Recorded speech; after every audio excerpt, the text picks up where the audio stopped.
Bencana banjir yang terjadi di sejumlah daerah dan di Jakarta tidak terlepas dari intensitas hujan yang tinggi dalam sepekan terakhir. BMKG memprediksi curah hujan tinggi ini akan terjadi hingga 19 Januari di sejumlah daerah. Masyarakat dan pemerintah daerah khususnya wilayah yang rentan bencana diminta untuk bersiap memitigasi bencana banjir ini. Kita simak laporan khas redaksi. Mobil Kelly.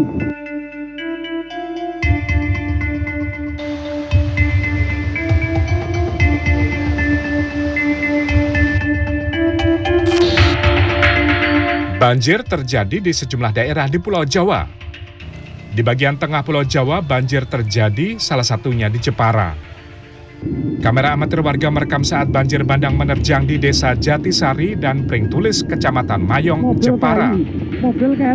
Banjir bandang yang terjadi Minggu sore 11 Januari menyeret sejumlah kendaraan dan merusak rumah.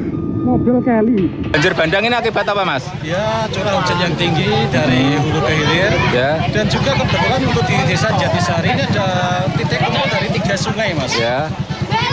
Ini sungai apa yang meluap, Mas? Ini sungai dari arah ke Mayong. Satu hari berselang, yakni Senin 13 Januari, hujan mengguyur deras di wilayah barat Pulau Jawa. Di Jabodetabek, Senin pagi hujan deras memicu banjir di sejumlah jalan hingga membuat kemacetan luar biasa. Sejumlah pekerja terlambat menuju kantor mereka dan calon penumpang pesawat was-was tertinggal penerbangan karena tol Sediatmo Bandara Soekarno-Hatta kebanjiran. Badan Meteorologi, Klimatologi, dan Geofisika BMKG memprediksi curah hujan tinggi bakal terus mengguyur di sejumlah daerah hingga 19 Januari mendatang. Ketua Tim Prediksi dan Peringatan Dini Cuaca BMKG, Ida Pramuwardani, mewanti-wanti masyarakat dan pemerintah daerah yang wilayahnya rentan banjir dan tanah longsor untuk bersiap menghadapi potensi bencana.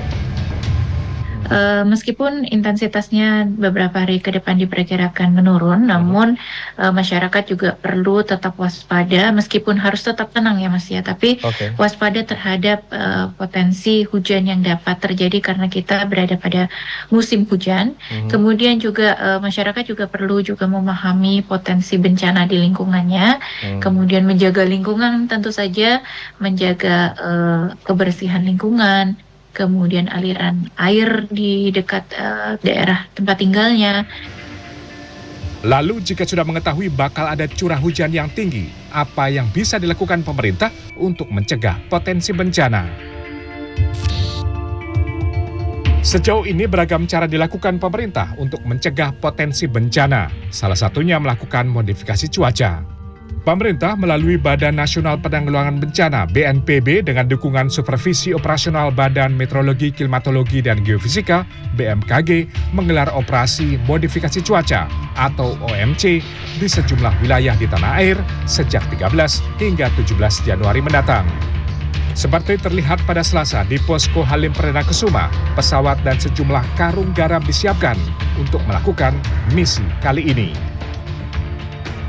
Kemudian kita melihat curah hujan potensinya cukup tinggi, sehingga mulai hari ini kita melaksanakan operasi modifikasi cuaca untuk wilayah Jawa bagian Barat. Dengan Posko Halim Perdana Kusuma, kita akan mengcover provinsi di Jawa Barat, di Jakarta, dan di Banten.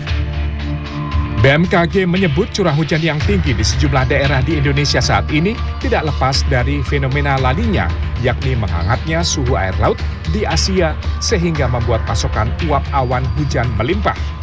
Fenomena La Niña sendiri akan berakhir hingga kuartal pertama tahun atau hingga bulan April mendatang. Tim Liputan CNN Indonesia.